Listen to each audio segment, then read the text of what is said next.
সকাল থেকে বাতাস বইছে, কাছাকাছি কোথাও বৃষ্টি হয়ে গেছে এমন আমেজ সেই বাতাসে, একটু শীতের আমেজ। গরু গাড়ি চড়ে পদ্মজা যাচ্ছে বাপের বাড়ি। পাশে আছে আমির এবং লাবণ্য। পদ্মজার পরনে সবুজ শাড়ি, ভারী সুতার কাজ, গা ভর্তি গহনা। এসব পরে থাকতে অস্বস্তি হচ্ছে, কিন্তু ফরিনা বেগমের কড়া নিষেধ, কিছুতেই গহনা খোলা যাবে না। আমির পদ্মজার এক হাত শক্ত করে ধরে রেখেছে, ছেড়ে দিলেই যেন হারিয়ে যাবে।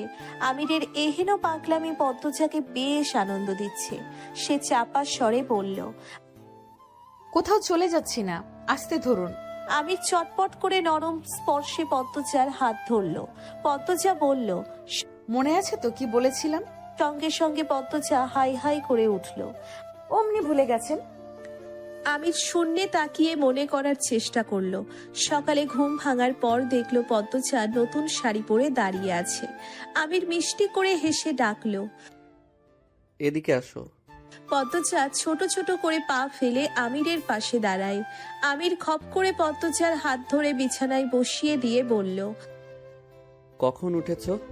যেভাবে টান দিলেন ভয় পেয়েছি তো। এত ভীতু? কখনোই না। তা অবশ্য ঠিক। কেন? উঠুন, আম্মা আপনাকে ডেকে নিয়ে যেতে বলেছেন। জরুরি দরকার নাকি? আমি জানি না, উঠুন আপনি। এই, তুমি তো কম লজ্জা পাচ্ছ। পদ্মজার মুখ লাল হয়ে ওঠে। সে বিছানা থেকে দূরে সরে দাঁড়ায়, মাথা নত করে বলল, আপনি লজ্জা দিতে খুব ভালোবাসেন। আমির হাসতে হাসতে বিছানা থেকে নামলো, বলল, তোমার চেয়ে কম ভালোবাসি? আচ্ছা, তুমি কবে ভালোবাসবে বলো তো? পদ্মজা পূর্ণ দৃষ্টিতে আমিরকে দেখলো। আমির আবার হাসলো, তারপর পদ্মজার দিকে এগিয়ে এসে বলল, যেদিন মনে হবে তুমিও আমাকে ভালোবাসো বলবে, কিন্তু সেদিনটা আমার জীবনের শ্রেষ্ঠ সময় হবে। পদ্মজা তখনও এক দৃষ্টিতে তাকিয়ে আছে। আমির হাত নাড়িয়ে পদ্মজার পলক অস্থির করে বলল, কি ভাবছো? কিছু না। কিছু বলবে? আজ ওই বাড়ি যাবো আমরা। এটাই তো নিয়ম। আপনি একটু বেশরম। আমির চকিতে তাকালো। পদ্মজা ঠোঁট টিপে হেসে চোখ সরিয়ে নিল। আমির আমতা আমতা করে বলল, তাতে কি হয়েছে? কিছু না। কি বলতে চাও বলো তো? বড়দের সামনে আমাকে নিয়ে এত কথা বলবেন না, মানুষ কানাকানি করে। আপনাকে বেলাজ বেশরম বলে। আমার বউ নিয়ে আমি কি করব, আমার ব্যাপার। কিন্তু আমাকে অস্বস্তি দেয়। পদ্মজা করুণ স্বরে বলল। আমির নিভল। আচ্ছা ঠিক আছে, নিয়ন্ত্রণের চেষ্টা করব। সত্যি? আমার আম্মার সামনে ভুলেও পদ্মজা পদ্মজা করবেন না। ইশারা দিতেই চলে আসবে, তাহলে ডাকাডাকি করব না। পদ্মজা হাসলো। আমির ঈষৎ হতচকিত, বলল, হাসছো কেন? এমনি, মনে রাখবেন কিন্তু। তুমিও মনে রাখবে। সকালের দৃশ্য থেকে বেরিয়ে আসে আমির। পদ্মজাকে বলল, মনে আছে তোমার অস্বস্তি হয়, এমন কিছুই করব না। আমিরের কথায় পদ্মজা সন্তুষ্ট হয়। নিজেকে পরিপূর্ণ মনে হচ্ছে, উত্তেজনায় কাঁপছেও। মা বাবাকে দেখবে 2 দিন পর। 2 দিনে কি কিছু পাল্টেছে? পদ্মজা মনে মনে ভাবছে। আম্মা বোধহয় শুকিয়েছে। আমাকে ছাড়া আম্মা নিশ্চয়ই ভালো নেই। পদ্মজার খারাপ লাগা কাজ করতে থাকে। ছটফটানি মুহূর্তেই বেড়ে গেল। আমির জানতে চাইল, পদ্মজা শরীর খারাপ করছে? না। অস্বাভাবিক লাগছে? আম্মাকে অনেকদিন পর দেখব। অনেকদিন কোথায়? 2 দিন মাত্র। অনেকদিন মনে হচ্ছে। এই তো চলে এসেছি। ওই যে দেখো, তোমাদের বাড়ির পথ। আমির আঙ্গুলে ইশারা করে। আমিরের ইশারা অনুসরণ করে পদ্মজা সেদিকে তাকালো। ওই তো তাদের বাড়ির সামনের পুকুর দেখা যাচ্ছে। আর কিছু সময়, এরপরই সে তার মাকে দেখবে। পদ্মজা অনুভব করে তার নিঃশ্বাসের গতি বেড়ে গেছে, হৃৎপিণ্ড লাফাচ্ছে। সে আমিরের এক হাত শক্ত করে ধরে সেদিকে তাকিয়ে রইল। হেমলতা নদীর ঘাটে মোর্শেদের সাথে কথা বলছেন। তিনি মোর্শেদকে বাজারে পাঠিয়েছিলেন। মোর্শেদ কিছু জিনিস ভুলক্রমে আনেননি, তা নিয়েই আলোচনা চলছে। ঠিক আলোচনা নয়, হেমলতা বকছেন। মোর্শেদ নৌকায় বসে শুনছেন। তিনি কথা বলার সুযোগই পাচ্ছেন না। হেমলতা নিঃশ্বাস নিতে চুপ করেন। তখনই মোর্শেদ বললেন, অহনি যাইতাছি, সব লইয়া হের পরে আয়াম। এখন কি হবেটা কি বলো তো? হঠাৎ ওরা চলে আসবে। আমি যাইয়াম আর আয়াম। বলতে বলতে মোর্শেদ নৌকা ভাসিয়ে দূরে চলে যান। হেমলতা ক্লান্তি ভরা দৃষ্টি নিয়ে স্বচ্ছ জলের দিকে তাকিয়ে থাকেন। পূর্ণার চিৎকার ভেসে আসে কানে। তিনি চমকে ঘুরে তাকান। পূর্ণা আপা আপা বলে চেঁচাচ্ছে বাড়িতে। হেমলতা বিড়বিড় করেন। এসে গেছে আমার পদ্ম। তিনি ব্যস্ত পায়ে হেঁটে বাড়ির উঠোনে আসেন। সঙ্গে সঙ্গে ফুলের মতো সুন্দর মেয়েটা হামলে পড়ে বুকের উপর আম্মা আম্মা বলে জান ছেড়ে দেয়।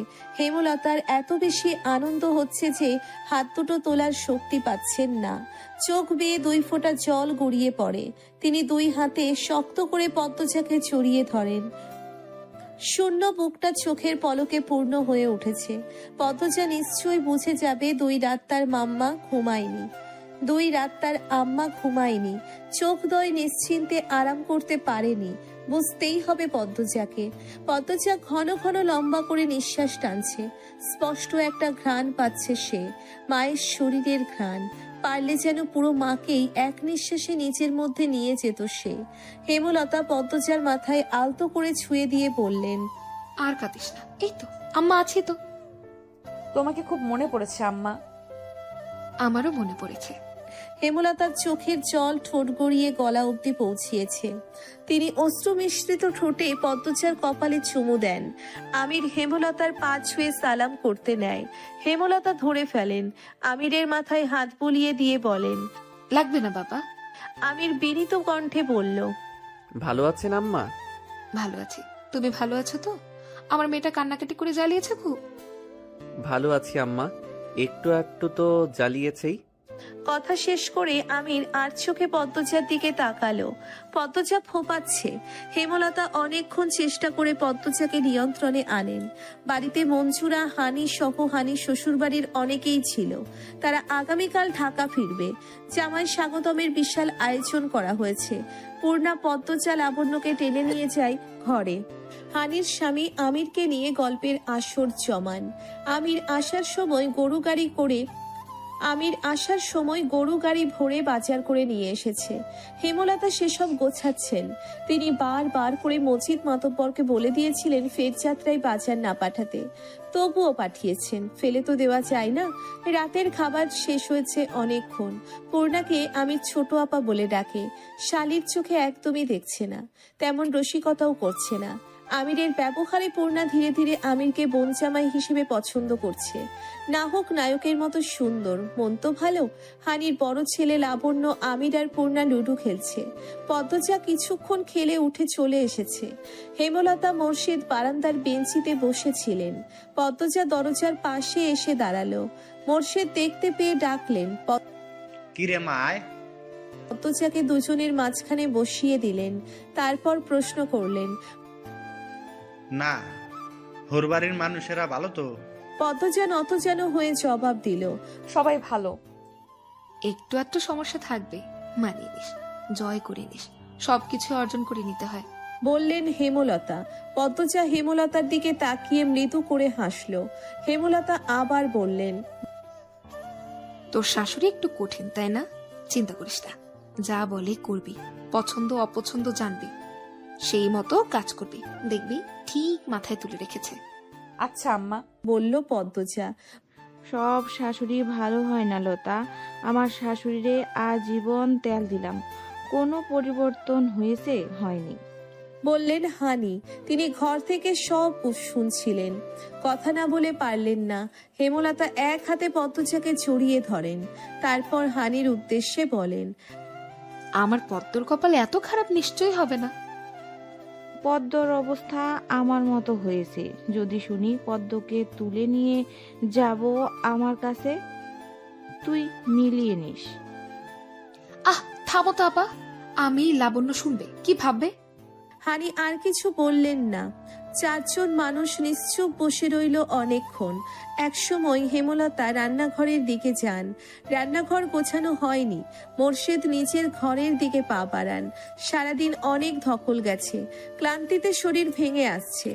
হানি পদ্মজার পাশে বসেন। বললেন, শোন মা, শাশুড়িরে বেশি তেল দিতে গিয়ে নিজের জীবন নষ্ট করবি না। তোর মায়ের অনেক জ্ঞান অভিজ্ঞতা মানি, কিন্তু লতার শাশুড়ি নিয়ে সংসার করতে হয়নি, তাই সে জানে না। আমি জানি শাশুড়িরা কেমন কালসাপ হয়। এরা সেবা নিবে দিন রাত, বেলা শেষে ভুলে যাবে। নিজের কথা আগে ভাববি, শাশুড়ি ভুল বললে জবাব দিবি সাথে সাথে। নিজের জায়গাটা বুঝে নিবি, পড়াশোনা থামাবি না, পড়বি আর আরামে থাকবি। আমরা বান্দি পাঠাইনি, সাক্ষাৎ পরি পাঠাইছি। শুনছি আমিরের টাকা পয়সা জমি জমা অনেক আছে, তাহলে তোর আর চিন্তা কিসের? জামাই হাতে রাখবি, তাহলে পুরো সংসার তোর হাতে। আমার কপালে সব ঠেকেনি। বিয়ের পর থেকে শ্বশুরবাড়ির মানুষের মন রাখতে রাখতে কখন বুড়ি হয়ে গেছি বুঝিনি। বুঝছিস তো? পদ্মজা মাথা নাড়িয়ে সম্মতি জানালো। প্রসঙ্গ পাল্টাতে বলল, মেঝো আপা আসে নাই কেন? বিয়ে কবে আপার? ওর তো পরীক্ষা সামনে, পড়াশোনা শেষ করুক, এরপর বিয়ে দিব। বিয়ে না ঠিক হওয়ার কথা ছিল, হয়নি? কবে? বললেন হানি। পদ্মজা হানির প্রশ্নে খুব বেশি অবাক হলো, কৌতূহলী হয়ে জানতে চাইল। আম্মা না কয়দিন আগে তোমাদের বাড়ি গেল বড় আপার বিয়ে ঠিক করতে? হানি হাঁ হয়ে তাকিয়ে রইলেন পদ্মজার দিকে। তিনি কিছুই বুঝছেন না। তার মেয়ের বিয়ে আবার কবে ঠিক হওয়ার কথা ছিল? পদ্মজা বিয়ে করে কি আবোল তাবোল বকছে? তিনি বললেন, কি বলিস? হানির সহজ সরল মুখখানার দিকে পদ্মজা এক দৃষ্টিতে চেয়ে রইল। সে ভাবছে, আম্মা রাজধানীতে তাহলে কেন গিয়েছিল? মিথ্যে কেন বলেছে? সেদিন রাজধানীতে গিয়েছিল বলেই এত বড় অঘটন ঘটেছিল। না, অঘটন ভাগ্যে লেখা ছিল, কিন্তু মিথ্যে কেন বললো আম্মা? মাদিনী নদীর বুকে কুন্ত ফুলের মতো জোনাকি ফুটে রয়েছে। পদ্মজা তো এক মনে চেয়ে দেখছে। রাত অনেকটা, আমির ঘুমোচ্ছে। 3 দিনে আমিরের সাথে পূর্ণা প্রেমার খুব ভাব হয়েছে। সারাক্ষণ আড্ডা লুডু খেলা। পদ্মজা যত দেখছে তত আমিরের প্রেমে পড়ছে। আমিরের ঘুমন্ত মুখের দিকে চেয়ে থাকতে থাকতে পদ্মজার মনে পড়ল আগামীকাল ফিরে যেতে হবে শ্বশুর বাড়ি। মা বাবা ভাই বোন সবাইকে ছেড়ে আবার চলে যেতে হবে। ভাবতেই মন খারাপ হয়ে আসে। মন ভালো করতে চলে আসে নদীর ঘাটে। জোনাকিদের কুরুক্ষেত্র দেখতে দেখতে কেটে যায় অনেকক্ষণ। আধার ভেদ করে একটা আলোর ছোঁয়া লাগে চারপাশে। এ সময় কে এলো? পদ্মজা ঘাড় ঘুরে তাকালো। মাকে দেখে একগাল হাসলো। হেমলতা হারিকেন হাতে নিয়ে এগিয়ে আসেন। কিঞ্চিত রাগ নিয়ে বললেন, এত রাতে একা ঘাটে এসেছিস কেন? মার খাসনি অনেকদিন না? বিয়ে হয়েছে বলে আমি মারবো না নাকি? হেমলতার ধমকে পদ্মজা মেরুদণ্ড সোজা করে থতমত হয়ে দাঁড়ালো। মা শেষ কবে মেরেছেন পদ্মজা মনে করতে পারছে না। তিনি যেভাবে বললেন মনে হলো না না জানি কত মেরেছেন। তাই সেও ভয় পাওয়ার ভান ধরলো। বাড়ি যাচ্ছি। পদ্মজার গলা। কি জন্য এসেছিলি? ঘুম আসছে না? হেমলতার কণ্ঠটা নরম শোনালো। কাল চলে যেতে হবে, তাই মন খারাপ হচ্ছিল। হেমলতা হারিকেন মাটিতে রাখেন, তারপর দুহাতে পদ্মজাকে বুকে টেনে নেন। পদ্মজার কান্নারা বাঁধন ছেঁড়া হলো। মায়ের বুকে মুখ চেপে পিঠটা বারংবার ফুলে ফুলে উঠতে লাগলো। কিছুক্ষণ এভাবেই পার হলো। এত সহজে কাঁদিস কেন? মা বাবার কাছে সারা জীবন মেয়েরা থাকে না মা। তুমি সাথে চলো। পাগল মেয়ে বলে কি কান্না থেমেছে? পদ্মজা দুহাতের উল্টো পাশ দিয়ে চোখের জল মুছে বলল, আমির তো ঘুমে, তুইও ঘুমিয়ে পড় গিয়ে। পদ্মজা মাথা নাড়ালো। 2 কদম এগিয়ে আবার চটজলদি পিছিয়ে আসে। মাকে জিজ্ঞাসা করে, তুমি ঘুমাবে না আম্মা? ঘুমাবো, চল। আম্মা। হেমলতা হারিকেন হাতে নিয়ে পদ্মজার চোখের দিকে তাকালেন। পদ্মজা বলল, তোমার জীবনের সবটা আমাকে বলেছো, কিছু আড়াল থাকলে সেটাও বলো আম্মা। কেন মনে হলো আরো কিছু আছে? হেমলতার কণ্ঠটা অন্যরকম শোনালো। মনে হয়নি, এমনি বলে রাখলাম। পদ্মজা নত যেন হয়ে নিজের নখ খুঁটাচ্ছে। হেমলতা স্থির হয়ে দাঁড়িয়ে রইলেন। কেটে যায় অনেকটা সময়। তিনি ঢোক গিলে গলা ভেজান, তারপর বললেন, তাই হবে। পদ্মজা খুশিতে তাকালো। নিশ্চয়ই এখন সব বলবেন আম্মা। হানি খালামণির বাড়ির কথা বলে সেদিন কোথায় গিয়েছিলেন এখনই জানা যাবে। হেমলতা আশায় পানি ঢেলে দিলেন। এখন ঘুমোতে যা, অনেক রাত হয়েছে। পদ্মজার চোখ মুখের উজ্জ্বলতা নিভে গেল। মা কাঙ্ক্ষিত প্রসঙ্গটি কেন এড়িয়ে যাচ্ছেন? পদ্মজা সরাসরি জিজ্ঞাসা করার কোনো চেষ্টা করেছে, কিন্তু পারছে না। জড়তা ঘিরে রেখেছে তাকে। মা সবসময় নিজ থেকে সব বলেন, নিশ্চয়ই কোনো কারণে এই বিষয়ে চুপ আছেন। পদ্মজা মনে মনে নিজেকে সান্ত্বনা দিল। একদিন আম্মা বলবে, অবশ্যই বলবে। কালো মেঘে ঢাকা আকাশ, ঝিরিঝিরি বৃষ্টি পড়ছে। লাহারি ঘরের বারান্দায় হাত পা ছড়িয়ে বসে আছেন হেমলতা। সন্ধ্যায় আজান পড়বে। চারপাশে এক মায়াবী ঘন ছায়া। মন বিষাদময়। পদ্মজা দুপুরে মোড়ল বাড়ি ছেড়েছে। বিদায় মুহূর্তটা একটুও স্বস্তির ছিল না। মেয়েটা এত কাঁদতে পারে? তবে হেমলতার চোখ শুকনো ছিল। মায়ের চোখ শুকনো দেখে কি পদ্মজা কষ্ট পেয়েছিল? কে জানে। হেমলতা বারান্দা ছেড়ে উঠতে গিয়ে আবিষ্কার করলেন শক্তির অবস্থান শূন্যে। তিনি আবার বসে পড়েন, হেসে ফেললেন। পদ্মজা ছাড়া এত দুর্বল তিনি? এটা ভাবতে অবশ্য ভালো লাগে। হেমলতা আকাশের দিকে তাকান, চোখ দুটি জ্বলছে। জল ভরা চোখ নিয়ে আবার হাসলেন। কি যন্ত্রণাময় সেই হাসি। মাটিতে হাতের ভর ফেলে উঠে দাঁড়ালো তিনি। এলোমেলো পায়ে লাহারি ঘর ছাড়েন। উঠোনে এসে থমকে দাঁড়ান। বাড়ির গেট খোলা ছিল। পাতলা অন্ধকার ভেদ করে একটি নারী অবয়ব এগিয়ে আসছে বাড়ির দিকে। হেমলতা নারী ছায়াটির স্পষ্ট মুখ দেখার জন্য অধীর আগ্রহে তাকিয়ে থাকেন। গেটের কাছাকাছি আসতেই হেমলতা আন্দাজ করতে পারেন কে এই নারী। তিনি মৃদু হেসে এগিয়ে যান। অনেক দেরি করলেন আসতে। বাসন্তী উঠোনে পা রেখে বললেন, আপনি আমাকে চিনেন? হেমলতা জবাব না দিয়ে বাসন্তীর ব্যাগ নিতে হাত বাড়ালেন। বাসন্তী ব্যাগ আড়াল করে ফেললেন। তিনি খুব অবাক হচ্ছেন। মনে যত সাহস নিয়ে এসেছিলেন সব ভেঙে চুরমার হয়ে যাচ্ছে। হেমলতা বললেন, আপনি এই বাড়িতে নির্দ্বিধায় থাকতে পারেন। আমি বা আমার সন্তানদের পক্ষ হতে আপত্তি নেই। আপনি আমাকে চিনলেন কিভাবে? সে যেভাবেই চিনি, জেনে কি লাভ আছে? আপনি প্রথম দিনই একা আসতে পারতেন, লোকজন না নিয়ে। বাসন্তীর এবার ভয় করছে। শরীর দিয়ে ঘাম ছুটছে। একটা মানুষ সতীন দেখে এত স্বাভাবিক কি করে হতে পারে? তিনি তো ভেবেছিলেন যুদ্ধ করে স্বামীর বাড়িতে বাঁচতে হবে। বাসন্তীর ধবধবে সাদা চামড়া লাল বর্ণ ধারণ করে। হেমলতার কথা দৃষ্টি এত ধারালো মনে হচ্ছে তার। হেমলতা বাসন্তীকে চুপ দেখে বললেন, আপনি বিব্রত হবেন না, এটা আপনারও সংসার, আসুন। হেমলতা আগে আগে এগিয়ে যান। বারান্দা অবধি এসে পিছনে ফিরে দেখেন বাসন্তী ঠায় দাঁড়িয়ে আছেন। হেমলতা কথা বলার জন্য প্রস্তুত হন। তখনই একটা পুরুষালী হুঙ্কার ভেসে এলো। তুমি এইখানে আইছো কেন? মোর্শেদের কণ্ঠ শুনে বাসন্তী কেঁপে উঠলেন। মোর্শেদকে এড়িয়ে একজন বনেদি লোকের প্রতি ক্ষণিকের জন্য আকৃষ্ট হয়ে পড়েছিলেন তিনি। এরপর থেকেই মোর্শেদ এবং তার সম্পর্কে ফাটল ধরে। মোর্শেদ ত্যাগ করে তাকে, কিন্তু তিনি এক সময় বুঝতে পারেন কোনটা ভুল কোনটা সঠিক। সংসারের প্রতি টান অনুভব করে ফিরে আসতে চান। মোর্শেদ জায়গা দিলেন না। ততদিনে মোর্শেদ দ্বিতীয় স্ত্রীর প্রতি ভালোবাসা উপলব্ধি করে ফেলল। মোহ ছেড়ে ফিরে আসেন হেমলতার কাছে, নিজের সন্তানদের কাছে। বাইর হইয়া যাও কইতাছি, বাইর হও আমার বাড়ি থেকে। মোর্শেদ বাসন্তীকে ধাক্কা দিয়ে বেরিয়ে যেতে বলেন। বাসন্তী হুমড়ি খেয়ে পড়তে গিয়েও নিজেকে সামলে নেয়। চোখ গরম করে মোর্শেদের দিকে তাকান, বললেন, এইটা আমারও সংসার, আমি যাব না। বসন্তী, ভালোই ভালোই কইতাছি, যাও এইখান থেকে, নইলে তোমার লাশ ফালাইয়া দিয়াম আমি।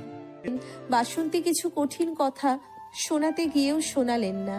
হেমলতা উঠোনে নেমে আসেন। যখন বিয়ে করেছো তখন হুঁশ ছিল না, এখন সংসার দিতে আপত্তি? জানো না লতা, এই মহিলা কদ্দটা খারাপ। এই মহিলা লোভী, লোভখোরের বাচ্চা, মাদারির বাচ্চা। কি সব বলছো? মুখ সামলাও। মোর্শেদের কপালের রগ দপদপ করছে। নিঃশ্বাস ঘন হয়ে এসেছে। বাসন্তীকে পিটাতেই হাত নিষ্পিস করছে। তবুও হেমলতার কথায় তিনি থামেন, কিন্তু তীক্ষ্ণ চোখে তাকিয়ে রইলেন বাসন্তীর দিকে। হেমলতা বললেন, আপনি ঘরে যান, এই ঘর আপনারও, ওনার কথা মনে নেবেন না। আমার ঘরে এই মহিলা ঢুকলে খারাপ হইয়া যাইব। হেমলতা মোর্শেদের চোখের দিকে তাকান, ইশারায় কিছু একটা বলেন। এরপর বাসন্তীকে বললেন, আপনি যান, সদর ঘরের ভেতরে দরজার বাম দিকে যে ঘরটা, সেখানেই যান। দেখিয়ে দিতে হবে? বাসন্তী কিছু না বলে গটগট আওয়াজ তুলে বারান্দা পেরিয়ে সদর ঘরে ঢোকেন। হাত পা কাঁপছে তার।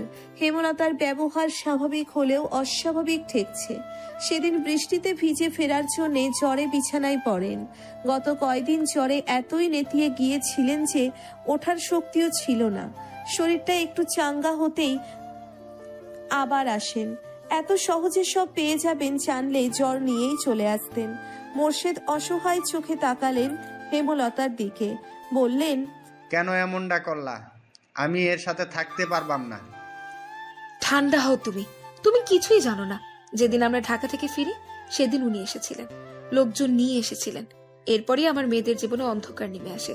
পরিস্থিতি হাতের নাগালে চলে যাওয়াতে উনি সেদিন ফিরে গিয়েছিলেন। বিয়ের দিন বেআই সব বললেন।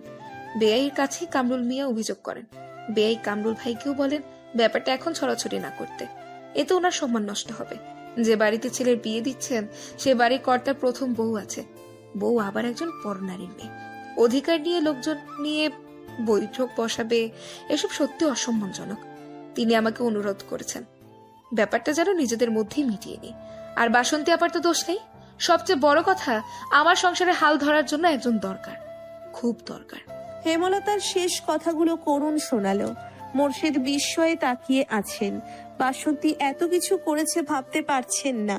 মোর্শেদ কণ্ঠ খাদে নামিয়ে বললেন, তারে আমি মানতে পারছি না, বুঝাইয়া শুনাইয়া বাইর করে দাও। তুমি আমার কথাগুলো শোনো, থাকতে দাও ওনাকে, ক্ষমা করে দাও। আমি জানি না সে কি করেছে, যাই করুক ক্ষমা করে দাও। মোর্শেদের মাথায় খুন চেপেছে। তিনি কি করবেন কি বলবেন ভেবে পাচ্ছেন না। ক্রোধে আক্রোশে ফুলতে ফুলতে বাড়ির পিছনে চলে যান। নৌকা নিয়ে বের হবেন। রাতে বোধ হয় ফিরবেন না আজ। আজান পড়ছে, বৃষ্টির বেগ বেড়েছে। হেমলতা ব্যস্ত পায়ে হেঁটে আসেন বারান্দায়। গোপনে দীর্ঘশ্বাস ফেলেন। বুক মুচড়ে একটা কান্না ছিটকে এলো গলায়। সেই সঙ্গে চোখ ছাপিয়ে জল। কোনো নারী সতীন মানতে পারে? কোন নারী সতীন মানতে পারে? বাধ্য হয়ে মানতে হচ্ছে, ভাগ্য বাধ্য করছে। নয়তো তিনি এত উদার নন, কখনোই অন্যকে নিজের সংসারের ভাগ দিতেন না। সেই প্রথম থেকে মনে পুষে রেখেছেন কখনো মোর্শেদের স্ত্রী এই সংসার চাইলে মুখের উপর দরজা বন্ধ করে দেবেন। যার জন্য তিনি একাকিত্বে ঢুকেছেন, যার জন্য মোর্শেদের ভালোবাসা থেকে বঞ্চিত হয়েছেন, যার জন্য মোর্শেদের মার খেয়েছেন, তাকে কখনোই এত সহজে সুখ দিতেন না, কখনোই না। হেমলতার শরীরে কাঁটা ফুটছে। তিনি কোনো মতে কান্নাটাকে গিলতে চাইলেন। বাসন্তীর গলা কানে এলো, আপনি কাঁদতাছেন? হেমলতা চমকে তাকান। লজ্জায় চোখের জল মোছার সাহস পাননি। চোখে জল নিয়েই হাসলেন। বাসন্তী হতবাক। কি অসাধারণ নারী, কত অদ্ভুত সে। বাসন্তী প্রসঙ্গ পাল্টে জানতে চাইলেন, ছেলেমেয়েরা কই? বড় মেয়েটার বিয়ে হয়েছে, শ্বশুর বাড়িতে আছে। আজিফের যাত্রা শেষ করে শ্বশুর বাড়ি গেল। মেঝো আর ছোটটা তাদের নানা বাড়ি গেছে। বড়টার জন্য কান্নাকাটি করছিল, তাই আম্মা নিয়ে গেছে। ঘরে একটা ছুডু ছেঁড়া ঘুমাচ্ছে। কেছে? প্রান্ত আমারই ছেলে। শুনছিলাম 3 মেয়ে শুধু। হেমলতা আর কথা বাড়ালেন না। রান্নাঘর দিকে যেতে যেতে বললেন, আপনি কলপারে যান, কাপড় পাল্টে নেন, আমি খাবার বাড়ছি। পদ্মজা মুখ ভার করে বসে আছে। রাতের খাবারের সময় ফরিনা বেগম খুব কথা শুনিয়েছেন। কঠিন স্বরে বলছেন, বাপের বাড়ির আহ্লাদ মিটাইয়া আইসেনি তো আর কোনোদিন যাইতে কইবা না। এইটাই তোমার বাপের বাড়ি, স্বামীর বাড়ি। আর তোমার ভাই বোনদের কইবা সব সময় কান্নাগুনা না করতে। বাড়ির কাছে বইলা সব সময় আইতে হইব, এটা কথা না, চোখে লাগে। কঠিন স্বরে বলেছেন। পদ্মজা বুঝতে পারছে না তার ভাই বোন তো শুধু বৌভাতের দিন এসেছে, দাওয়াতের আমন্ত্রণ রক্ষার্থে। এজন্য এভাবে কেন বলতে হবে? কান্না পাচ্ছে খুব। আম্মার কথা মনে পড়ছে। পূর্ণা কি করছে? আসতে তো নিষেধ দিয়ে দিল, তাহলে কিভাবে দেখা হবে? আমির ঘরে ঢুকতেই পদ্মজা দ্রুত চোখের জল মুছল। পদ্মজার ফ্যাকাশে মুখ দেখে আমির প্রশ্ন করলো, আম্মা কিছু বলছে? না না, তাহলে কাঁদছো কেন? আম্মার কথা মনে পড়ছে। যেতে চাও? চলো। ওমা, কি কথা! এত রাতে আর দুপুরেই না আসলাম? তাহলে মন খারাপ করো না, আমরা আবার যাব কয়দিনের মধ্যে। বাইরে অনেক হাওয়া বইছে। পদ্মজা জানালা লাগাতে গেল, তখন একটা চিৎকার শুনতে পেল। আমির তা লক্ষ্য করে বলল, বড় ভাবির চিৎকার? রুম্পা ভাবি? পাগলের মতো আচরণ তার, পাগলই বলে সবাই। পদ্মজা কৌতূহল নিয়ে আমিরের সামনে এসে দাঁড়ালো। আপনার মনে হয় কেউ ভয় পেয়ে মানসিক ভারসাম্য হারাতে পারে? অসম্ভবের কি আছে? আমার কাছে খটকা লাগছে, ওনার সাথে অন্য কিছু হয়েছে। আমি তো এতটুকুই জানি। আমির চিন্তিত হয়ে বলল। পদ্মজা বলল, আপনি ওনার সাথে দেখা করাবেন আমার? আঘাত করবে তোমাকে? বাধাই তো থাকে, অনুরোধ করছি। পদ্মজাকে হাত জোর করে অনুরোধ করতে দেখে আমির সায় দিল। আচ্ছা, ভোরে নিয়ে যাব, তখন সবাই ঘুমে থাকে। জানেন, আপনাদের এই বাড়িটা রহস্যজনক, কোনো গোলমাল আছে। সত্যি নাকি? আমার তেমন কিছু মনে হয় না। আপনি কয়দিনের জন্য আসেন গ্রামে, আর এইসব সবাই বোঝে না। ওরে আমার বুঝদার, তবে জিন আছে শুনেছি। আমার এক ফুপু বাড়ির পিছনের পুকুরে ডুবে মরেছিলেন, আর চাচিরে মাঝে মাঝেই জিনে ধরে। সে কি? তবে আমি বিশ্বাস করি না এসব। তুমি বিশ্বাস করো? না। আচ্ছা। পদ্মজা কথা শেষ করতে পারল না। আমির পদ্মজাকে টেনে বিছানায় নিয়ে আসে, আষ্টে পৃষ্ঠে জড়িয়ে ধরে বলল, আর কথা না, ঘুমাও। আমি ভর্তা হয়ে যাচ্ছি। এই যে আস্তে ধরলাম। শুনুন না, কি? আমি পড়তে চাই। পড়বে? আম্মাকে অসন্তুষ্ট রেখে জোর করে পড়তে মন মানবে না। আম্মাকে রাজি করাবো। পদ্মজা খুশিতে গদগদ হয়ে উঠল। সেও আমিরকে এক হাতে জড়িয়ে ধরল। ফজরের আজান চারিদিকে ছড়িয়ে পড়তেই পদ্মজা চোখ খোলে। বিছানা থেকে নামার জন্য ওঠার চেষ্টা করলো, পারল না। আমির দুই হাতে চাপটে ধরে রেখেছে। পদ্মজা আমিরকে মৃদু কণ্ঠে ডাকলো, এই যে শুনছেন। আমির সাড়া দিল না। আবার ডাকলো পদ্মজা। আমির ঘুমের ঘোরে কিছু একটা বিড়বিড় করে আবার ঘুমে তলিয়ে যায়। এবার পদ্মজা উঁচু স্বরে ডাকলো, আরে উঠুন না, ফজরের নামাজ পড়বেন। এই যে। আমির পিটপিট করে তাকায়, দুই হাতের বাঁধন আলগা করে দেয়। পদ্মজা আমিরকে ঠেলে দ্রুত উঠে বসে। বিছানা থেকে নামতে নামতে বলে, ওযু করতে আসুন। আপনি আমাকে কথা দিয়েছিলেন আজ থেকে নামাজ পড়বেন। পদ্মজা কলপার থেকে অজু করে আসে। এসে দেখে আমির বালিশ জড়িয়ে ধরে আয়েশ করে ঘুমোচ্ছে। মৃদু হেসে কপাল চাপড়ালো পদ্মজা। এরপর আমিরের পাশে গিয়ে দাঁড়ালো। আমিরের চুলে বিলি কেটে দিয়ে কোমল কণ্ঠে বলল, উঠুন না, নামাজ পড়ে আবার ঘুমাবেন। মসজিদে যেতে হবে না, আমার সাথেই পড়ুন। এই যে শুনছেন, এই যে বাবু। পদ্মজা দ্রুত জিভ কাটল। মুখ ফসকে আমিরের ডাক নাম ধরে এসে ডেকেছে।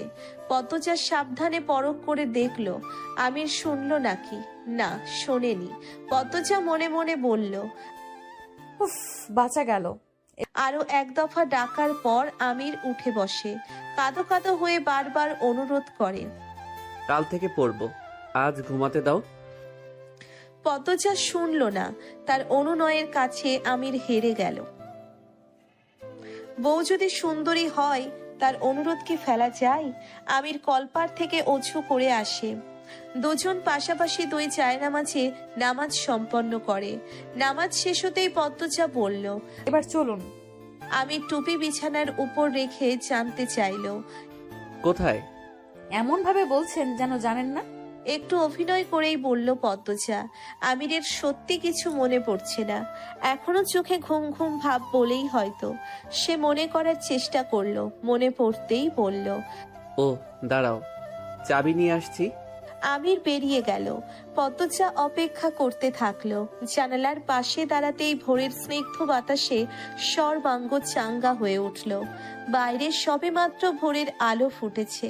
পদ্মজা চমৎকার চাহনিতে দেখছে বাড়ির পিছনের জঙ্গল। কি সুন্দর সবকিছু। এত এত গাছ, অযত্নে গড়ে ওঠা বন জঙ্গল যেন একটু বেশি আকর্ষণীয় হয়। প্রকৃতির রূপ দেখতে দেখতে আচমকা চোখে পড়ল রানীকে। রানীর পরনে আকাশি রঙের সালোয়ার কামিজ। সে জঙ্গলের ভেতরে যাচ্ছে।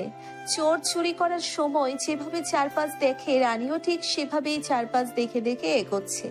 পদ্মজা নিঃশ্বাস বন্ধ করে পুরো দৃশ্যটা দেখলো। রানী গভীর জঙ্গলের আড়ালে চলে যায়। তখনই আমির আসে। পদ্মবতী। আমিরের ডাকে পদ্মজা মৃদু কেঁপে উঠল। আমির কপাল কুঁচকে প্রশ্ন করলো, কিছু কি হয়েছে? না, কি হবে, চলুন আমরা যাই।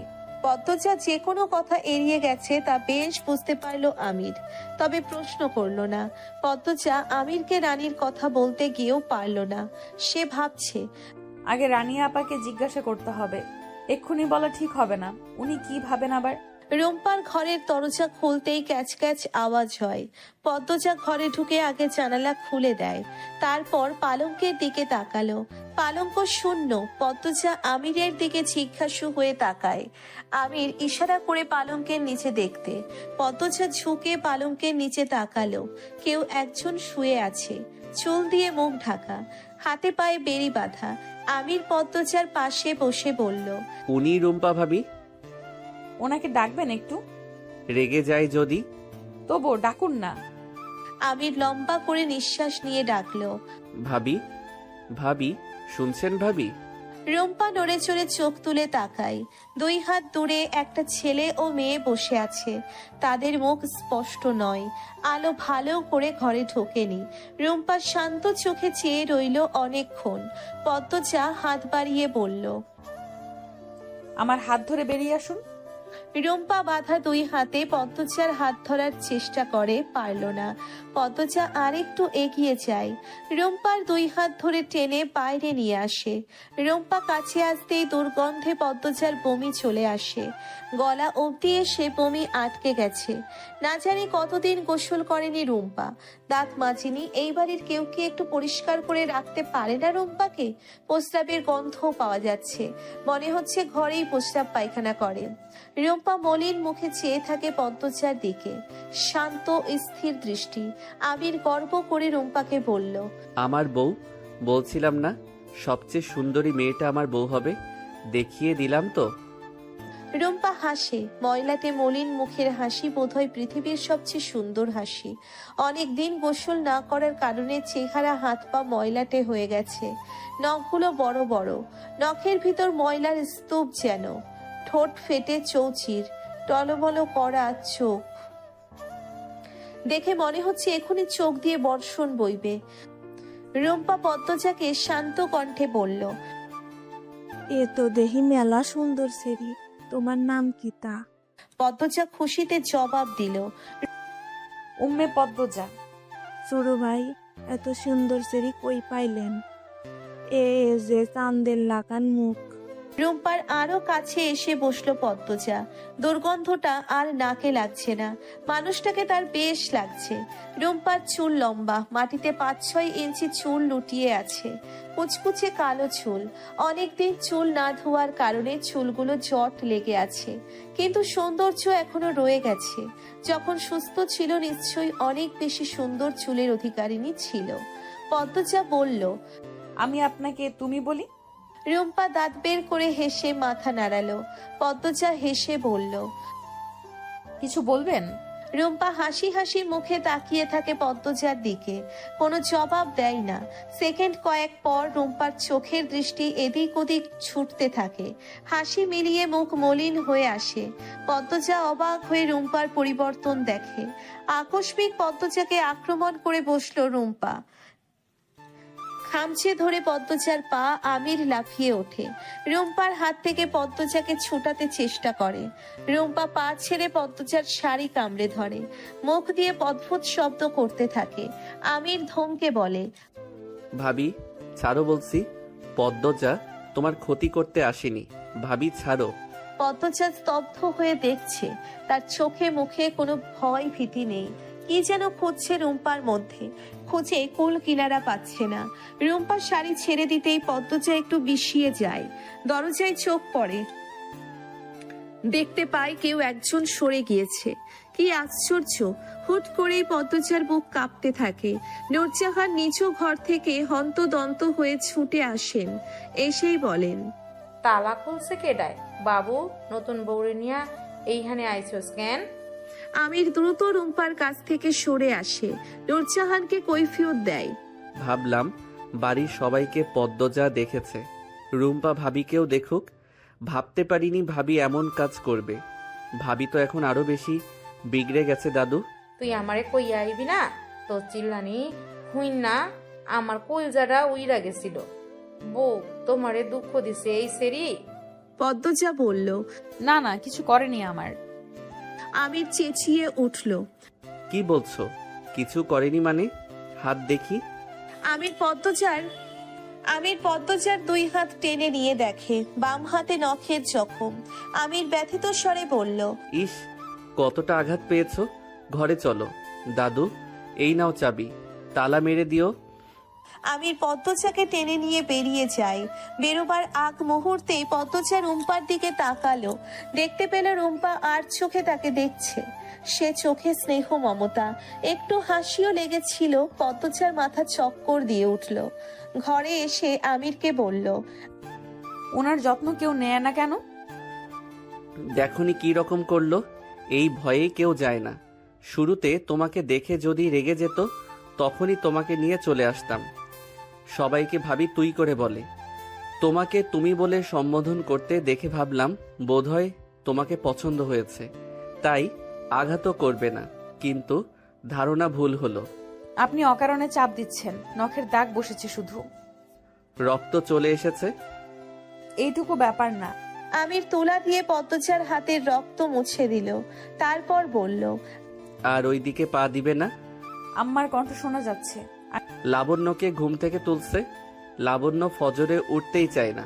আমির হেসে বলল, আমি যাই। কোথায়? আম্মা সকাল সকাল রান্নাঘরে যেতে বলেছিলেন। তুমি রান্না করবে কেন? অনুরোধ এমন করবেন না। আমি আম্মার বাড়িতেও রান্না করেছি, টুকটাক কাজ করেছি। এখন না গেলে আম্মার রেগে যাবেন, রাগানো ঠিক হবে না। এসব ভালো লাগে না পদ্মজা। আমি আসছি। পদ্মজা ব্যস্ত হয়ে বেরিয়ে যায়, আমিরকে কথা বলার সুযোগ না দিয়ে। বাইরে বিকেলের সোনালী রোদ, মন মাতানো বাতাস। লম্বা বারান্দা পেরিয়ে নূরজাহানের ঘরের দিকে যাচ্ছে পদ্মজা। বাতাসের দমকায় সামনের কিছু চুল অবাধ্য হয়ে উঠছে। এতে সে খুব বিরক্ত বোধ করছে। এক হাতে দই, অন্য হাতে পিঠা, চুল সরাতেও পারছে না। তখন কোত্থেকে উড়ে আসে আমির, এক আঙ্গুলে উড়ন্ত চুলগুলো পদ্মজার কানে গুজে দিয়ে আবার উড়ে চলে যায়। পদ্মজা চমৎকার করে হাসে। আমিরের যাওয়া দেখে মনে মনে বলল, চমৎকার মানুষ। নূরজাহানের ঘরের সামনে এসে দেখলো দরজা ভেজানো। পদ্মজা অনুমতি না নিয়ে দরজা ঠেলে ঘরে ঢুকে অবাক হয়ে গেল। তার চক্ষু চড়ক গাছ, পালঙ্কে ভুরি ভুরি সোনার অলংকার জলজল করছে। চোখ ধাঁধানো দৃশ্য। পদ্মজাকে দেখে নূরজাহান অপ্রস্তুত হয়ে পড়েন, তা পদ্মজার চোখে পড়েছে। নূরজাহান ক্ষুব্ধ হয়ে উঠলেন, তুমি এই নে কেড়ে আইছো? আমি কইছি আইতে। নূরজাহানের ধমকে থতমত খেয়ে গেল পদ্মজা। দইয়ের মগ ও পিঠার থালা টেবিলের উপর রেখে বলল, আম্মা বললেন দই পিঠা দিয়ে যেতে। তোমার হৌরি কইলেই হইব? আমি কইছি আমারে না কইয়া আমার ঘরে আউন মানা, হেইডা তোমার হাউরি জানে না? মাফ করবেন। মাথা নত করে বলল পদ্মজা। যাও, বাড়াইয়া যাও। পদ্মজা বেরিয়ে গেল। দরজার বাইরে এসে থমকে দাঁড়ায়। ছোট কারণে এত ক্ষুব্ধ প্রতিক্রিয়া কেন দেখালেন তিনি? পদ্মজার মাথায় ঢুকছে না। পদ্মজা আনমনে হেঁটে নিজের ঘরে চলে আসে। সে ভাবছে এই বাড়িতে আসার পর থেকে কি কি হয়েছে সব ভাবছে। প্রথম রাতে কেউ একজন তার ঘরে এসেছিল, নোংরা স্পর্শ করেছে। সেটা যে আমির নয় সে শতভাগ নিশ্চিত।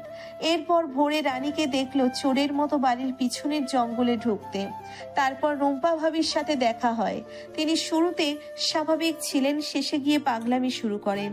দরজার ওপাশে কেউ ছিল। পদ্মজা ভ্রুকুটি করে মুখে চক্রান্ত শব্দ করল, সব ঝাপসা। ফরিনা বলেছিলেন দই পিঠা দিয়েই রান্নাঘরে যেতে। পদ্মজা বেমালুম সে কথা ভুলে গিয়েছে।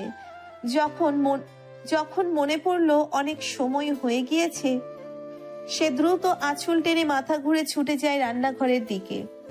এসে দেখে ফরিনা এবং আমিনা মাছ কাটছেন। পদ্মজা পা টিপে টিপে রান্নাঘরে ঢোকে। ভয়ে বুক কাঁপছে।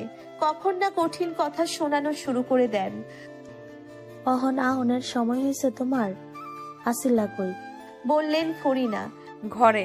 নতজান হয়ে বলল পদ্মজা। আমি তো বাইরে বাইরে গেছি অনেকক্ষণ হইল, তুমি ঘরে গিয়া করতাছিলা কি? স্বামী বাড়ি থাকতে গেলে ঘর তখন লাগে, নাইলে বউদের শোভা পায় খালি রান্না করে। চুলার চেয়ে কিছুটা দূরত্বে কয়েকটা বেগুন রাখা। এখানে আসার পর থেকে সে দেখছে প্রতিদিন বেগুন ভাজা করা হয়। পদ্মজা দা নিয়ে বসে বেগুন হাতে নিল। ফরিনা বলল, বেগুন লইছ কেরে? আজ ভাজবেন না? জাফর আর হের বউ তো গেলই গা, এখন কার লই গা কারাম, আর কেউ খায় না বেগুন। পদ্মজা বেগুন রেখে দিল। ঘন্টা খাদে নামিয়ে বলল, কি করব? ফরিনা চোখ মুখ কুচকে মাছ কাটছেন, যেন পদ্মজার উপস্থিতি তিনি নিতে পারছেন না। পদ্মজার প্রশ্নের জবাব অনেকক্ষণ পর কাট কাট গলায় দিলেন। ঘরে গিয়া বইয়া থাউন। পদ্মজার চোখ দুটি ছলছল করে ওঠে। ঢোক গিলে বলল, আর হবে না। তোমারে কইছেন না এখান থেকে যাইতে? যাও না ক্যাডে, যতদিন আমরা আছি তোমরা বউরা রান্ধন ঘরের দায়িত্ব লইতে আইবা না। আমিনার কণ্ঠে বিদ্রুপ। পদ্মজা আমিনার কথায় অবাক হয়ে গেল। সে কখন দায়িত্ব নিতে এলো? ফরিনা আমিনের কথা শুনে চোখ গরম করে তাকালেন, বললেন, আমার স্যারার বউ আমি মারবো, কাটবো, বকবো। তোমরা কোনোদিন হের লগে উঁচু গলায় কথা কইবা না। বউ তুমি ঘরে যাও। পদ্মজার সামনে এভাবে অপমানিত হয়ে আমিনা স্তব্ধ হয়ে যান। তিনি সেই শুরু থেকে ফরিনাকে ভয় পান, তাই আর টু শব্দ করলেন না। পদ্মজা ফরিনার দিকে অনুসন্ধানী দৃষ্টি নিয়ে তাকালো। কি যেন দেখতে পেল। মনে হচ্ছে এই মানুষটারও দুই রূপ আছে। এই বাড়ির প্রায় সবাইকেই তার মুখোশধারী মনে হচ্ছে। কেউ ভালো কিন্তু খারাপের অভিনয় করে, আর কেউ আসলেই শয়তান কিন্তু ভালোর অভিনয় করে। কিন্তু কেন? কিসের এত ছলনা? খাড়াইয়া আসো কেন? যাও ঘরে যাও। গিয়ে কি করব? কোনো সাহায্য লাগলে বলুন না আম্মা। তোমারে যাইতে কইছি, যাও তুমি। পদ্মজার কথা বাড়ালো না। ধীর পায়ে জায়গা ত্যাগ করলো। এদিক ওদিক হেঁটে ভাবতে থাকে কার ঘরে যাবে। লাবণ্যের কথা মনে হতেই লাবণ্যের ঘরের দিকে এগোলো সে। লাবণ্য বিকেলে টিভি দেখে। নিশ্চয়ই এখন টিভি দেখছে। লাবণ্যের ঘরে ঢুকেই লেখন সাহর কণ্ঠ শুনতে পেল পদ্মজা। টিভির দিকে তাকালো, দেখলো ছায়া ছবি চলছে। লেখন সাহর ছায়া ছবি। পদ্মজা ঘুরে দাঁড়ায় চলে যেতে। লাবণ্য ডাকলো, ওই সেমরি, যাস কই? এইদিকে আই। পদ্মজা ঘরে ঢুকে লাবণ্যের পাশে পালঙ্কে বসলো। লাবণ্য দুই হাতে পদ্মজার গলা জড়িয়ে ধরে বলল, সারাদিন দাভাইয়ের সাথে থাকোস কেন? আমার ঘরে একবার উকি দিতে পারোস না? তোর দা ভাই আমাকে না ছাড়লে আমি কি করব? ঘুষি মেরে সরাইয়া দিবি। হ্যাঁ, এরপর আমাকে তুলে আছাড় মারবে। দা ভাইকে ডরাস? একটুও না। সত্যি? মিথ্যা বলবো কেন? একদিন রাগ দেখলে এরপর ঠিকই ডরাইবি। আমি রাখতেই দেব না। লাবণ্য হাসে। এরপর টিভির দিকে তাকিয়ে বলল, লিহন সাহর মতো মানুষে ফিরাইয়া দেহনের সাহস খালি তোরই আছে, আমার জীবনেও হইতো না। পদ্মজা কিছু বলল না। লাবণ্যই বলে যাচ্ছে, এই ছবিটা আমি এখন নিয়ে 6 বার দেখছি। লিহন সাহ তার নায়িকারে অনেক পছন্দ করে। কিন্তু নায়িকা পছন্দ করে অন্যজনরে বিয়া করে। বিয়ার অনেক বছর পর লিখন শাহর প্রেমে পড়ে নায়িকা। ততদিনে দেরি হয়ে যায়, লিখন শাহ মরে যায়। এই হইল কাহিনী। আইসা পদ্মজা, যদি এমন তোর সাথেও হয়। পদ্মজা আটকে উঠে বলল, যা, কি বলছিস? বিয়ের আগে ভাবতাম যার সাথে বিয়ে হবে তাকেই মানবো, কিন্তু এখন তোর ভাইকেই দরকার। ওরে লাইলি হয়ে যাইতেছস। যা, আমিও মজা করছি। আমি কেন চাইবো আমার ভাইয়ের বউ অন্যজনরে পছন্দ করুক? লিখন শাহ আমার স্বর্ণে স্বপনে, তার লগে আমি সংসার পাতি। পদ্মজা হাসলো। লাবণ্যর পিঠ চাপড়ে বলল, আব্বারে বল লিখন শাহকে ধরে এনে তোর গলায় ঝুলিয়ে দেবে। বিয়া এমনিও দিয়ে দিব, কয়দিন পর মেট্রিকের ফল দিব। আমি তো ফেল করাই, দেখিস। কিচ্ছু হবে না, পাশ করবি। রানী আপা কই? কি জানি কই বইয়া রইছে। চুপ থাক এখন, টিভি দেখ। কেমনে কান্দাছে লিখন শাহ। এই জায়গাটা আমি যতবার দেখি আমার কান্দন আইসা পড়ে। বলতেই লাবণ্য কেঁদে দিল। ওড়নার আঁচল দিয়ে চোখের জল মুছল। পদ্মজা টিভির দিকে মনোযোগ সহকারে তাকালো। দৃশ্যে চলছে লিখন শাহ ঠোঁট কামড়ে কাঁদছে। ঘোলা চোখ দুটি আরো ঘোলা হয়ে উঠেছে। ঘরের জিনিসপত্র ভাঙচুর করছে তার মা, বোন, ছোট ভাই ভয়ে গুটিসুটি মেরে দাঁড়িয়ে আছে। এক টুকরো কাঁচ ঢুকে পড়ে লিখন শাহর পায়ে। আর্তনাদ করে ফ্লোরে বসে তার মা দৌড়ে আসে, পাগলামি থামাতে বলে। লিখন শাহ আর্তনাদ করে শুধু বলছে, তুলির বিয়ে হয়ে যাচ্ছে আম্মা, আমি কি নিয়ে বাঁচবো? কেন তুলি আমাকে ভালোবাসলো না? আমরা তো সত্যি ভালোবেসেছিলাম। পদ্মজা বাকিটা শুনলো না, মনোযোগ সরিয়ে গেল। তার কানে বাজছে, পদ্মজার বিয়ে হয়ে যাচ্ছে আম্মা, আমি কি নিয়ে বাঁচবো?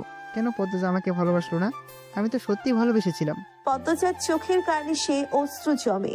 সে অশ্রু আড়াল করে লাবণ্যকে বলল, তুই দেখ, আমি যাই।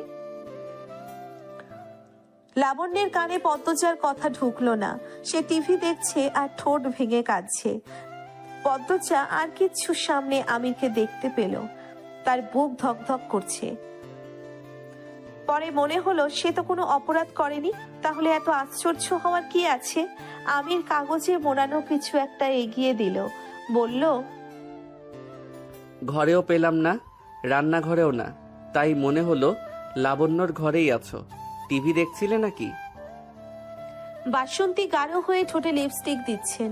প্রেমা প্রান্ত বেশ আগ্রহ নিয়ে দেখছে। তারা দুজন বাসন্তীকে মেনে নিয়েছে। বাসন্তীর কথাবার্তা চালচলন আলাদা, যা ছোট দুটি মনকে আনন্দ দেয়। আগ্রহ ভরে বাসন্তীর কথা শুনে তারা। লিপস্টিক লাগানো শেষ হলে বাসন্তী প্রেমাকে বলল, তুমি লাগাইবা? প্রেমা হেসে মাথা নাড়ায়। বাসন্তীর আরো কাছে ঘেঁষে বসে। বাসন্তী প্রেমার ঠোঁটে টকটকে লাল লিপস্টিক গাঢ় করে ঘষে দিল। এরপর প্রান্তকে বলল, তুমিও লাগাইবা আব্বা? হ্যাঁ, বলল প্রান্ত। প্রেমাকে লিপস্টিকে সুন্দর লাগছে, তাই তারও ইচ্ছে হচ্ছে। বাসন্তী প্রান্তর ঠোঁটে লিপস্টিক দেওয়ার জন্য উবু হন। পূর্ণা বেশ অনেকক্ষণ ধরে এসব নাটক দেখছে। এই মহিলাকে সে একটুও সহ্য করতে পারে না। একে তো সৎ মা, বাপের আর এক বউ, তার উপর এই বয়সে এসে এত সাজগোজ করে। প্রান্তকে লিপস্টিক দিচ্ছে দেখে তার গা পিত্তি জ্বলে উঠল। ঘর থেকে দপদপ করে পা ফেলে ছুটে আসে। প্রান্তকে টেনে দাঁড় করিয়ে বলল, হিজড়ার সাজার ইচ্ছে হচ্ছে কেন তোর? কতবার বলছি এই বজ্জাত মহিলার সাথে না ঘেঁষতে। বাসন্তী ভয় পান পূর্ণাকে। মেয়েটা খিটখিটে বদমেজাজি। হেমলতা বলেছেন সেদিনের দুর্ঘটনার পর থেকে পূর্ণা এমন হয়ে গেছে। হুটহাট রেগে যায়, কথা শোনে না। পদ্মজা যাওয়ার পর থেকে আরো বিগড়ে আছে। এজন্য যথাসম্ভব পূর্ণাকে এড়িয়ে চলেন। তবুও এসেই আক্রমণ করে বসে। গত 2 সপ্তাহে মেয়েটা অতিষ্ঠ করে তুলেছে জীবন। তিনি কাটা কাটা গলায় পূর্ণাকে বললেন, এই শিক্ষা পাইছো তুমি? গুরুজনদের সাথে এমনি কথা কও? আপনি চুপ থাকেন। খারাপ মহিলা, বুড়ো হয়ে গেছে, এখনো রং ঢং করে। পূর্ণার কথা মাটিতে পড়ার আগে তীব্র থাপ্পড়ে সে মাটিতে উল্টে পড়ল। চোখের দৃষ্টি গরম করে ফিরে তাকায় সে, দেখার জন্যে কে মেরেছে তাকে। দেখলো হেমলতাকে। হেমলতা অগ্নি চোখে তাকিয়ে আছেন, যেন চোখের দৃষ্টি দিয়ে পূর্ণাকে পড়িয়ে ফেলবেন। পূর্ণার চোখ শিথিল হয়ে আসে, সে চোখ সরিয়ে নেয়। হেমলতা বললেন, নিজেকে সংশোধন করো, এখনো সময় আছে। পূর্ণা নতজানু অবস্থায় বলল, আমি এই মহিলাকে সহ্য করতে পারি না আম্মা। করতে হবে, ওনার অধিকার আছে এই বাড়িতে। আমি খুন করব এই মহিলাকে। পূর্ণার রাগে শরীর কাঁপছে। পূর্ণার অবস্থা দেখে হেমলতার দৃষ্টি গেল থমকে। পূর্ণা কেন এমন হলো? তিনি কি এক মেয়ের শূন্যতার শোক কাটাতে গিয়ে আর এক মেয়েকে সময় দিচ্ছেন না? বুঝিয়ে শুনিয়ে পূর্ণাকে আবার আগের মতো করতে হবে। তিনি কণ্ঠ খাদে নামানোর চেষ্টা করেন, কিন্তু এরপর পূর্ণা যা বলল তিনি রাগ নিয়ন্ত্রণ করতে পারলেন না। পূর্ণা বাসন্তীকে উদ্দেশ্য করে বলল, বেশ্যার মেয়ে বেশ্যাই হয়, আর বেশ্যার সাথে এক বাড়িতে থাকতে ঘৃণা করে আমার। হেমলতা ছুটে যান বাইরে, বাঁশের কঞ্চি নিয়ে ফিরে আসেন। বাসন্তী দ্রুত আগলে ধরেন পূর্ণাকে। হেমলতাকে অনুরোধ করেন, এত বড় সেরিডারে মাইরো না, ছোট মানুষ বুঝে না। আপা আপনি সরেন, ও খুব বেড়ে গেছে। বাসন্তীর স্পর্শ পূর্ণার ভালো লাগছে না, সে ঠেলে সরিয়ে দেয়। সঙ্গে সঙ্গে হেমলতা বাঁশের কঞ্চি দিয়ে পূর্ণার পিঠে ঝাড়ি মারলেন। পূর্ণা আর্তনাদ করে শুয়ে পড়ে। হেমলতা আবার মারার জন্য প্রস্তুত হন। বাসন্তী পূর্ণাকে আগলে বসেন, অনুরোধ করেন, যুবতী ছেলেদের এমন মারতে নাই, আর মাইরো না। প্রেমা প্রান্ত ভয়ে গুটিয়ে গেছে। হেমলতার চোখ দিয়ে টপ টপ করে জল পড়ছে। তিনি বাঁশের কঞ্চি ফেলে লাহারি ঘরের দিকে যান। বারান্দায় বসে দীর্ঘশ্বাস ফেলেন। মনে মনে মোর্শেদের উপর ভীষণভাবে ক্ষেপে যান। মোর্শেদ চিৎকার করে করে বাসন্তীর সম্পর্কে সব বলেছে বলেই তো পূর্ণা জেনেছে। আর তাই এখন পূর্ণা কারো অতীত নিয়ে আঘাত করার সুযোগ পাচ্ছে।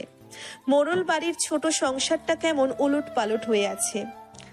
মোড়ল বাড়ির সংসারটা কেমন ওলট পালট হয়ে গেছে। হেমলতা আকাশের দিকে তাকিয়ে হাঁ করে নিঃশ্বাস নেন। সব কষ্ট যন্ত্রণা যদি উড়ে যেত, সব যদি আগের মতো হয়ে যেত, সব কঠিন মানুষেরাই কি জীবনের এক অংশে এসে এমন দুর্বল হয়ে পড়ে, কোনো দিশা খুঁজে পায় না। আমির বিছানায় বসে উপন্যাসের বই পড়ছে। 6 দিন পর পদ্মজার মেট্রিকের ফলাফল, এরপরে ঢাকার উদ্দেশ্যে যাত্রা শুরু হবে। যদিও ফরিনা বেগম রাজি নন, কিন্তু আমির মনে মনে প্রতিজ্ঞাবদ্ধ, সে পদ্মজাকে রাজধানীতে নিবেই। পদ্মজার কথা মনে হতেই আমির বই রেখে গোসলখানার দিকে তাকালো। তার ঘরের সাথে আগে গোসলখানা ছিল না, পদ্মজার জন্য তৈরি করা হয়েছে। সে বই রেখে সেদিকে যাওয়ার জন্য পা বাড়ালো। তখনই পদ্মজা চিৎকার করে উঠল, তাই দ্রুত দৌড়ে গেল। দরজা ঠেলে ভেতরে ঢুকলো। পদ্মজা শাড়ি দিয়ে শরীর ঢেকে রেখেছে, কিছুটা কাঁপছে। আমির দ্রুত কাছে এসে বলল, কি হয়েছে? ওখানে ওখানে কে ছিল? আমাকে দেখছিল। পদ্মজার ইঙ্গিত অনুসরণ করে আমির সেদিকে তাকালো। গোসলখানার ডান দেওয়ালের একটা ইট সরানো, সকালে তো সরানো ছিল না। পদ্মজা কাঁদতে থাকলো। কাপড় পাল্টাতে গিয়ে হঠাৎ চোখ পড়ে দেওয়ালে, আর তখনই দুটি চোখ দেখতে পায়। সে তাকাতেই চোখ দুটি দ্রুত সরে যায়। পদ্মজার পিলে চমকে ওঠে। আমির পদ্মজার মাথায় হাত বুলিয়ে দিয়ে বলল, শুকনো কাপড় পরে আসো, কেঁদো না। কথা শেষ করেই সে বেরিয়ে যায়। যাওয়ার তারা দেখে মনে হলো অজ্ঞাত আগন্তুককে আমির চিনে। পদ্মজা দ্রুত কাপড় পরে নিল। এরপর আমিরকে খুঁজতে থাকলো। আমির সোজা রিদওয়ানের ঘরের দিকে যায়। রিদওয়ান পানি পান করছিল। আমির গিয়ে রিদওয়ানের বুকের শার্ট খামচে ধরে, চিৎকার করে বলল, তোকে সাবধান করেছিলাম, দ্বিতীয় সুযোগ দিয়েছিলাম। ছাড়বো না। কি করবি তুই? আমার বউয়ের দিকে কুনজর দিবি আর আমি ছেড়ে দিব? প্রমাণ আছে তোর কাছে? কুত্তার বাচ্চা, প্রমাণ লাগবে? আমি জানি না। আমির, মুখ সামলা, গালাগালি করবে না। করব। কি করবি তুই? আবার বলছি, শার্ট ছাড়।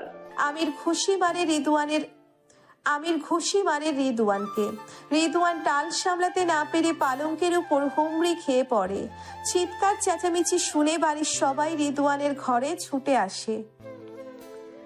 পদ্মজা ঘরের চৌকাঠে পা দিল মাত্র আমির রিদওয়ানকে টেনে হিঁচড়ে তুলে বলল, তোকে না করেছিলাম, বারবার না করেছি, তবুও শুনলি না।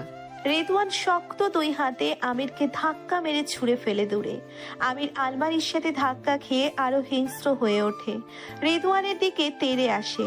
নূরজাহান দৌড়ে এসে পথ রোধ করে দাঁড়ান। চিৎকার করে বললেন, কি হয়েছে তোদের? তোরা এমন করতাছিস কেন?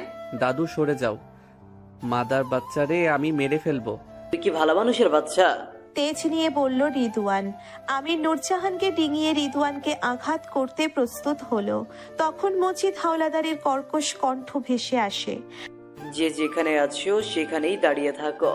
আমির মজিদ হাওলাদারকে এক নজর দেখে শান্ত হওয়ার চেষ্টা করলো, পরেই জ্বলে উঠে বলল, আব্বা আপনি জানেন না ও কি করছে? পদ্মজা গোসল করছিল, ও লুকিয়ে লুকিয়ে দেখছিল। আমিরের কণ্ঠ থেকে যেন অগ্নি ঝরছে। ফরিনা, আমিনা, রানী সহ হাওলাদার বাড়িতে কাজ করা দুজন মহিলা ছিছি করে উঠল। রিদওয়ান সাবধানে প্রশ্ন করল, তোর কাছে কি প্রমাণ আছে? প্রমাণ লাগবে? আমি জানি এটা তুই ছিলি। বিয়ের রাতেও তুই পদ্মজার কাছে গিয়েছিলি। অপবাদ দিবি না। তুই ভালো করেই জানিস আমি অপবাদ দিচ্ছি না। তুমি কি করে শতভাগ নিশ্চিত হতে পারছো ছেলেটার রিদওয়ানি ছিল? পদ্মজা দেখেছে নাকি তুমি? বললেন মজিদ।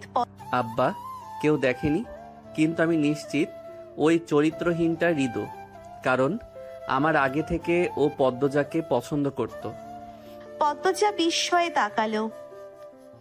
কি হচ্ছে, কি সব শুনছে? ফরিনার দুই ঠোঁট হা হয়ে গেল, মুখে হাত দিয়ে অবাক হয়ে তাকিয়ে থাকেন। আমিনা বললেন, আপা আমি আগেই কইছিলাম এই ছেড়ি বিনাশিনী, এই ছেড়ির রূপ আগুনের লাখান, এই ছেড়ির জন্য এখন বাড়ি ছাড়াদের ভেজাল হইতাছে। আমির আমিনার কথা শুনেও না শোনার ভান করলো। মজিদকে বলল, আব্বা আপনি এর বিচার করবেন না আমি ওরে মেরে ফেলবো। আর আম্মা এরপরও বলবা এই বাড়িতে রেখে যেতে পদ্মজাকে। আমাকে তো ফিরতেই হবে ঢাকা। পদ্মজাকে রেখে আমি কিছুতেই যাব না, মনে রেখো। আব্বা তুমিও কথাটা মনে রেখো, আমি তোমার ব্যবসায় আর নেই যদি পদ্মজা আমার সাথে ঢাকায় না যায়। তুমি যেখানে যাবা তোমার বউ তো সেখানেই যাবে, বউ রেখে যাবা কেন? আর রিদওয়ান তুমি আমার সাথে আসো, তোমার সাথে আমার বোঝা পড়া আছে।